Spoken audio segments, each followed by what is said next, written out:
Welcome. In this video, we're going to find the lateral area and the surface area of each. And in this, we are looking at the cone. The surface area is defined as the area of the base plus the lateral area. Here we have the cone. It is always good for us to find the net first of all. And the net here would look something like this. Okay, it is made up of a circle that the area is pi r squared, and it is made up of a sector of a circle, which is the part that's wrapping around it. All right, let me just clarify a couple things for you here. The pi r squared is that is in orange. That is the base area, which is the circle. The pi r L and the L, please remember, that is in this case, this is the L, okay, which is the slanted height. Sometimes if you're not given the slanted height, you have to use Pythagorean theorem to get it. It is the hypotenuse of that right triangle. So that blue part is going to be your lateral area. All right, so very easily, once we have this, we can now plug it in. So let's find the lateral area first of all. The lateral area here is defined by pi r L. So A is equal to pi. The radius here is 8. And the L here is 16.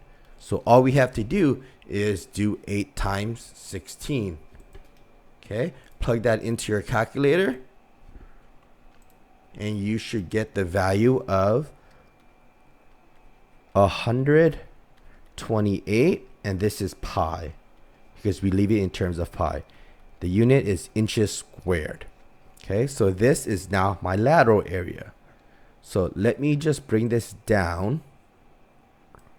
Okay, here, and write surface area is right here, and then we can find lateral area, which is this, which is just that part.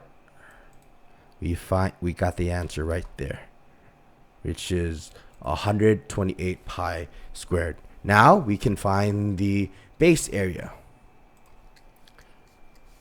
The base area is going to be defined by pi r, which is 8, and we squared that. Okay, if you get that in total, that should get you 64 pi. Once you do that in the calculator, then we add this to our lateral area, which is in blue, of 128 pi. So then if you want to, let me move this down. Do I have room? Yeah. And then if you want to figure it out, we just have to add them. So the surface area in total is going to be your 64 pi, which is your base area, plus 128 pi, which is your lateral area. And that should get you 192 pi inches squared. Okay, that is the surface area of this cone. And that is the work for it. There you go.